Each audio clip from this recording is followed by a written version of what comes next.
Kemlu RI berharap keanggotaan NATO Finlandia dan Swedia tak memperpanas Eropa.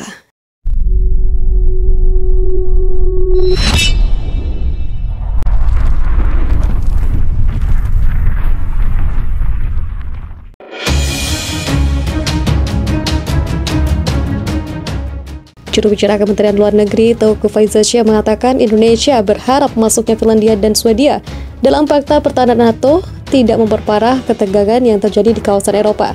Faizasyah berharap konflik di Eropa yang sedang bergulir antara Ukraina dan Rusia bisa segera mereda.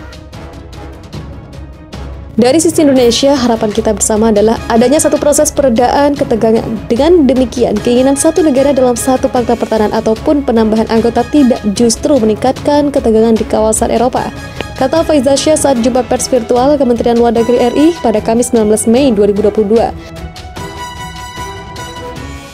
Faizasyah menyatakan langkah yang diambil Swedia maupun Finlandia untuk bergabung NATO memang merupakan hak masing-masing negara.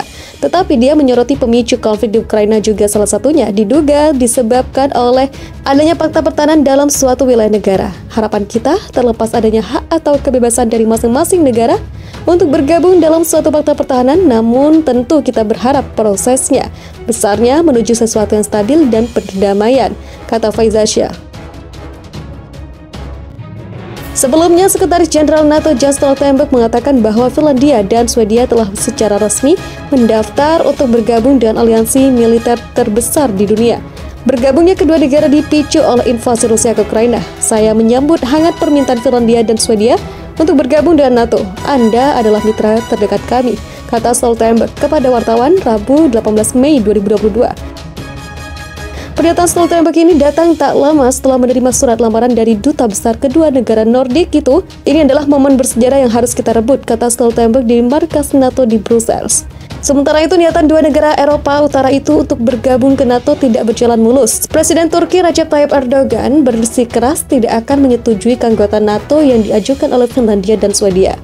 Para pemimpin Uni Eropa akan setuju pada 30 Mei untuk menyiapkan dana rekonstruksi Ukraina setelah perang dengan Rusia berakhir. Namun belum jelas bagaimana dana itu akan diperoleh. Kesimpulan rancangan KTT yang dilihat oleh Reuters menunjukkan pada Jumat.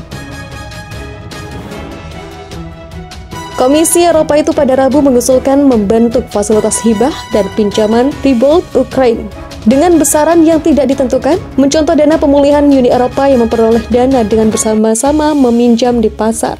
Sebuah platform rekonstruksi Ukraina harus dibentuk yang menyatukan pemerintah Ukraina, negara-negara anggota Uni Eropa, serta mitra lembaga dan organisasi pembiayaan. Bunyi kesimpulan rancangan para pemimpin Uni Eropa itu.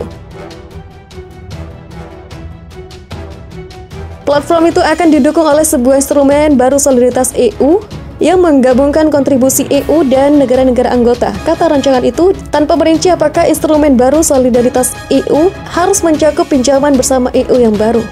Jerman mengatakan menentang utang bersama EU lebih banyak lagi. Perkiraan ekonom tentang biaya pembangunan kembali Ukraina sangat bervariasi antara 500 miliar euro dan 2 triliun euro, tergantung pada asumsi lamanya konflik dan cakupan kehancuran. Dengan jumlah sebesar itu, EU juga mempertimbangkan untuk menyita aset Rusia yang dibekukan di EU sebagai sumber pembiayaan, dan para pemimpin EU akan mendukung rancangan itu menunjukkan